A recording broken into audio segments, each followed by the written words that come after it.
Good afternoon, guys and girls. My name's Airsick Hydra, and today's video is going to be an important one. We're going to be talking about what us players can expect from Inquisitor Martyr, both now and in the future, in terms of content, in terms of playstyle, game type, game genre, the direction of the game, and things like that. There's some rather juicy information that's been given to us via a forum post, and for anyone that's not sort of got around to digesting the whole thing, I'm going to just go through some of it, clear it up for you so you know what you're getting into, and especially anyone that's not bought the game yet, this is really important because you know what you're buying into if you take the time to go through this with me. So, to kick things off, we just need to talk about what the pace of the game is going to be, what the pace of the content is going to be for this game. So, what they've said from the off is when we buy the game, we're going to have our 10 to 20 hours of quote-unquote story, as well as side quests, etc. Now, when you're done with that, that's when you reach the open world sector where you start exploring and bashing about and doing whatever you want to do by just doing missions, etc., and accessing some other features. So that's its own entity entirely. What we're going to be getting as well as that from the game is a season roughly every 3 to 4 months throughout the year, and this is going to go on for at least 2 years, potentially longer, and seasons will be free. They will include new races to play against, new skills, new weapons, new stuff basically. So that's going to happen every 3 to 4 months, give or take. Now, as well as this, they've also committed to, by saying this now, this is actually a good thing, they've committed to 2 expansions at least for the game, which will include bunch of new stuff and new playable classes, which is quite exciting. That's a pretty big thing to announce now, so that's really nice to know. So we're going to get at least 2 major expansions. I have been told previously that they will come with extensions of the single player campaign. I don't know if it'll be single player content or if the just story will overlap into it. I don't know how it's going to work, but that's something nice that they've committed to. And this is also the first time we've heard that they're also going to be including, now I don't want to call them microtransactions because I don't think they are, but I'll call them mini DLCs. They've also mentioned smaller DLC packs that might come with additional storylines, additional areas, and these things may come with skins, etc., and some other bits included. So mini DLC packs as well along the way, but these mini packs are purchasable with an in-game currency as well. So for casual players that want to buy them with real cash, that's absolutely fine. But if someone just wants to save up some of this resource to do so, that's also absolutely fine. Now, here's where things start to get a little bit complicated because they're purchasable via an in-game resource known as Fate. And by the way, you cannot buy Fate with real money now, and you will not be able to buy Fate with real money ever. That has been set in stone, and no matter how many people wearing tinfoil hats are telling us in Steam that the developers are lying, they're going to lie to us and make it all microtransaction, well, we've been told it's not happening. What more can you ask for? Maybe maybe they'll go back on their words, who knows? But for now, we've been told that's never going to happen. Set in stone, bold capital letters right across the middle of the feckin' screen. It will not happen. But this currency is somewhat limited, especially within the current state of the game. Previously, when you hit max level, and max level within the last patch, I'm going to say took about 1 to 2 weeks from the average player I've talked to. Now, for some people it will take longer, for some people it will be shorter, but that's a rough average 2 weeks, and then you've basically done everything. That's what we did have previously. And what the developers have said is they want to take a new direction with Martyr, and I'm going to just say this now, and this isn't defending the developers, but they have said from the off that they're not necessarily following the traditional roots of a traditional ARPG here.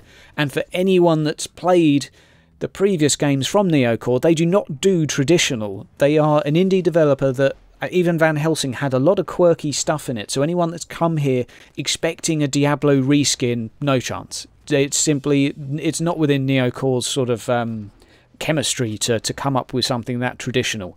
But it worked well for them in Van Helsing, and I guess they're hoping it will work well to do something janky this time.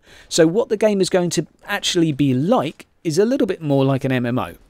So bear with me a second and let me try and explain this to you. Within a traditional ARPG, we will play through the content and we will go from start to end game in a set amount of time.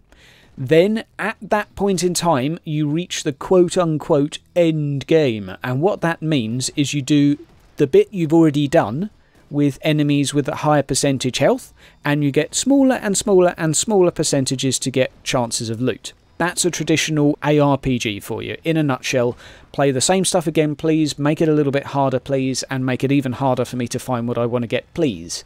And that is specifically not what Martyr is going to do. Martyr is going for a little bit more of a time gate. I want to say it's not technically a time gate because you can still work for it. It's not like you have a timer, but to progress through the game, to get your Inquisitor ranks, you're basically going to have a limit, more or less, as to how much fate you can get per day.